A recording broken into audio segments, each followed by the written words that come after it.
Assalamualaikum warahmatullahi wabarakatuh. Perkenalkan, nama saya Siti Anissa Fatona dan teman saya Safira Kurnia.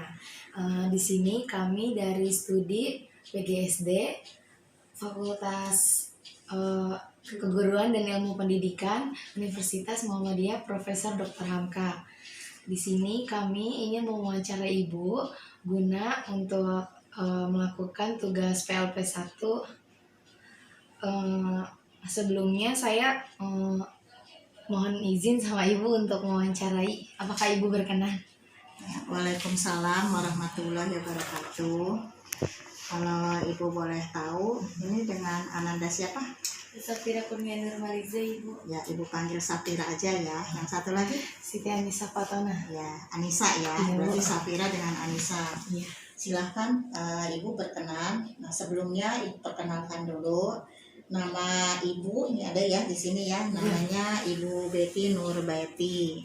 Ibu selaku kepala sekolah di SDN Semanan 08 Pagi, Kelurahan Semanan, Kota Administrasi Jakarta Barat. Iya.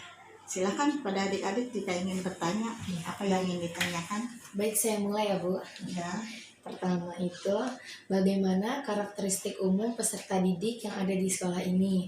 Secara usia, apakah usia anak-anak sesuai dengan aturan pemerintah atau dengan aturan sekolah saja? ya pada dasarnya karakteristik peserta didik itu untuk diterima di sekolah negeri itu sudah kita ada acuannya atau ada juknisnya ya. Pada saat PPDB itu ada acuan dari pemerintah seperti usia. Nah, usia itu di situ harus 7 tahun ya. Iya. Nah, akan tetapi jika 7 tahun itu misalnya di sekolah tersebut itu masih belum mencukupi atau masih bisa turun, itu di situ biasanya di juknis itu pada saat hari pertama sekolah, contohnya misalnya PPDB sekarang nih tahun 2020. Itu kemarin tanggal 13 Juli 2020 anak tersebut minimal usianya 6 tahun. Jadi itu masih bisa diterima. Jadi kami para kepala sekolah itu biasanya sesuai juknis dari pemerintah atau dari Dinas Provinsi DKI Jakarta. Karena sekolah tidak bisa mengeluarkan instruksi ataupun ketentuan yang berlaku di sekolah. Sekarang kan sifatnya pendaftarannya online. Iya, Jadi tidak bisa keluar jalur dari itu ya, Dek ya. Iya. Baik, terima kasih. Ya. Pertanyaan selanjutnya, bagaimana sih Bu struktur yang ada di sekolah ini dan apa saja tugas-tugasnya, Bu? Struktur di sekolah kami yang pertama itu biasanya ada yang namanya atasan. Atasan itu selaku pembina. Nah, itu namanya disebutnya Kasatpel ya, Kepala Satuan Pendidikan atau disebut sekarang itu namanya Karohidin. Nah, di bawahnya itu ada yang namanya pengawas wilayah binaan. Kalau wilayah binaan kita di sini Semanan itu binaan 1. Itu namanya Ibu Hajah Patiro. Nah, itu selaku pengawas. Lalu struktur yang ke bawahnya lagi kepala sekolah dipimpin oleh saya sendiri. Nah, setelah itu sejajar dengan kepala sekolah itu ada yang namanya komite sekolah. Nah, komite sekolah ini yang membantu program-program di sekolah ya. Lalu di bawahnya lagi ada yang namanya tendik dan tenaga kependidikan. Kalau tendik yaitu guru. Nah, guru di sekolah Ibu jumlahnya ada 14, baik itu guru mapel maupun guru bidang studi atau wali kelas ya. Lalu kita ada tenaga kependidikan. Nah, tenaga kependidikan itu terdiri dari 4 orang. 2 orang operator dan tata usaha, yang 2 orang lagi penjaga sekolah. Tentunya tupoksinya sesuai dengan tugas pokok masing-masing. Ya, kalau kepala sekolah berarti memimpin sekolah. atau menginstruksikan manajemen sekolah melaksanakan ya sesuai dengan tupoksinya. Yang kedua, tendik yang sesuai dengan pekerjaannya. Guru yang mengajar juga seperti itu. Jadi kami di sini melaksanakan tugas sudah sesuai dengan tupoksi kita masing-masing. Mungkin itu saja ya. Iya, Bu. Baik, pertanyaan selanjutnya. Tata tertib atau peraturan seperti apa aja yang diterapkan di sekolah ini? Apakah menggunakan aturan dinas atau mempunyai aturan sendiri? Kalau masalah tata tertib, untuk acuan tata tertib biasanya kita yang menggunakan otomatis acuan dari dinas, ya kan? Nah, peraturan itu bukannya untuk dilanggar, akan tetapi untuk ditaati, ya, Dede ya. Nah, seiring pelaksanaan tersebut, kadang ada tata tertib itu yang memang kita sepakati berdasarkan hasil musyawarah. Karena yang dari dinas itu mungkin udah secara umum, tapi akan tetapi biasanya di setiap sekolah itu karena kita mempunyai lingkungan yang berbeda, itu harus diupayakan atau dilihat dari situasi dan kondisi sekolah kita. Nah, biasanya kita melihat seperti itu, setiap guru itu mempunyai peraturan tata tertib masing-masing. Contoh, misalnya kelas 1 sesuai dengan karakter peserta didik kelas 1. Biasanya kelas itu ada 2 kan. Ada kelas rendah. Kelas rendah itu 1 sampai 3. Lalu kelas tinggi 4, 5, 6. Nah, peraturan yang ada di sekolah umumnya itu dari dinas. Tapi peraturan yang ada di kelas umumnya itu dibuat hasil kesepakatan peserta didik dengan wali kelasnya atau dengan gurunya. Nah, di situ ada tata tertib ya untuk kegiatan piket, untuk KBM dan sebagainya. Itu ya. Selanjutnya, apa saja sih Bu agenda kegiatan yang ada di sekolah ini? Baik formal maupun seremonial. Kalau formal berarti itu yang mengacu kepada kegiatan akademis ya. Iya. Nah, kalau kegiatan akademis sama seperti sekolah-sekolah yang lain, acuan kita yaitu kepada kurikulum yang berlaku di sekolah kita. Ya contohnya sekarang sekolah kami sudah menggunakan kurikulum 2013. Nah, yang di situ telah mengacu kegiatan yang mana kegiatan ekstrakurikuler wajib yaitu kegiatan pramuka itu sudah include di kurikulum 2013. Makanya pramuka itu yang sudah memakai kurikulum 2013 itu ekskulnya harus wajib.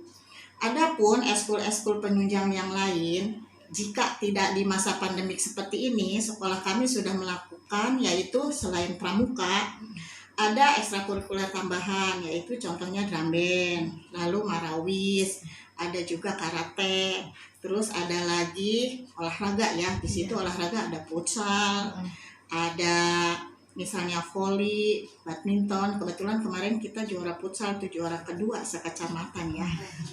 Yaitu lalu untuk kegiatan seremonial misalnya kegiatan memperingati hari-hari besar, baik itu hari-hari besar nasional maupun hari-hari besar keagamaan. Biasanya kita melakukan yang pertama contoh, misalnya hari besar itu misalnya 17 Agustus nih yang kita nanti akan melaksanakannya. Jika tidak masa pandemi, biasanya kita mengadakan karena kita ini satu komplek ya.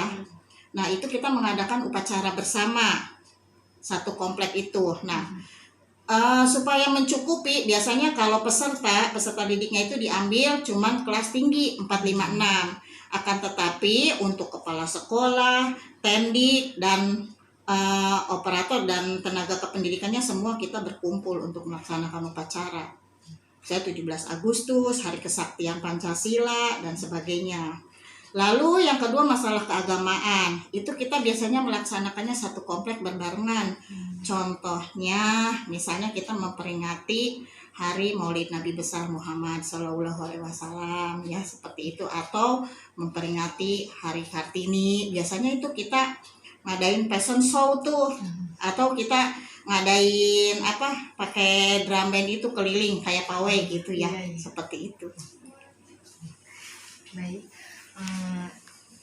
Di sekolah ini apakah ada kegiatan ekstrakurikuler seperti mengunjungi museum, tempat edukasi lainnya, atau hanya dengan kegiatan ekstrakurikuler saja? Kalau untuk kegiatan intrakurikuler, sepertinya sekolah kami itu belum melaksanakan, karena jika kita akan melaksanakan itu harus tercantum di dalam RKS sekolah. Nah, di dalam RKS itu kita belum mengacu kepada itu, jadi kita masih cuman secara akademik dan ekstrakurikuler saja, karena itu butuh biaya yang besar ya. Jadi yang menunjang intrakurikulernya hanya ekstrakurikuler saja, Bu? Iya. Untuk selanjutnya, kegiatan pembiasaan positif seperti apa sih Bu yang diterapkan di sekolah ini? Biasanya di sekolah kami itu kegiatan yang positif itu yang pertama pembiasaan salam tegur sapa ya, senyum ya. Itu biasanya kita sebelum anak-anak masuk ke sekolah itu ada namanya guru piket. Nah, guru piket itu untuk menyambut peserta didik kita yang ada di pintu gerbang. Jadi anak-anak kita sambut, nah karena kita 4 sekolah, jadi biasanya itu perwakilan setiap sekolah itu ada 3 orang setiap harinya. Berarti ada 12 orang guru untuk menyambut peserta didik kita. Nah, setelah anak-anak itu bel berbunyi pukul 6:30, bukan di masa pandemi nih ya, kita menceritakan masa-masa normal ya, masa-masa normal pembelajaran. Nah, setelah masuk sekolah itu kita adakan pembiasaan berdoa bersama, dipimpin oleh guru agama. Kebetulan kita ini di kelas itu masing-masing sudah ada sound system. Jadi anak-anak ditunggu oleh guru wali kelasnya untuk berdoa bersama yang dipimpin oleh guru agama. Nah, itu ada operator di bawah tuh. Kan kita ada ruangan tuh satu. Kan pakai toah ya. Jadi semua bisa dengar, bisa bunyi. Lalu yang ketiganya yaitu kita ada pembiasaan yaitu membaca, pembiasaan 15 menit itu pembiasaan membaca. Boleh dilakukan di awal pembelajaran, di tengah-tengah pembelajaran, ataupun di akhir, tergantung situasi dan kondisi wali kelas yang mengajarnya. Baik itu mau bentuk pretest sebelum pembelajaran ataupun setelah post-test. Mungkin itu ya yang bisa Ibu jelaskan. Iya. Alhamdulillah sudah selesai Ibu pertanyaannya. Terima kasih Ibu sudah berkenan untuk kami wawancara. Ya. Nah, ini menjadi bagian dari tugas mata kuliah PLP 1 yang harus kami selesaikan. Mudah-mudahan bermanfaat dan semoga sekolah Ibu semakin berjaya. Sekali lagi terima kasih banyak Ibu. Amin. Ya, sama-sama. Ya. Nah, ini kepada pimpinan ataupun dosen pembimbing ya. Iya. Kepada adik Safira dan Anissa. Ini anak-anak ini calon-calon penerus kita ya, Bapak dosen. Ya, mudah-mudahan anak-anak ini sudah menjadi anak-anak yang baik, melaksanakan studi akhir kuliahnya. Mudah-mudahan Bapak dosen juga dapat membantu ya. Ini generasi penerus kita. Terima kasih Ibu ucapkan atas kunjungannya. Salam kepada Bapak-Bapak dosen yang ada di UHAMKA ya, kepada Fira dan Anissa. Itu saja Ibu ucapkan terima kasih. Wassalamualaikum warahmatullahi wabarakatuh. Waalaikumsalam warahmatullahi wabarakatuh.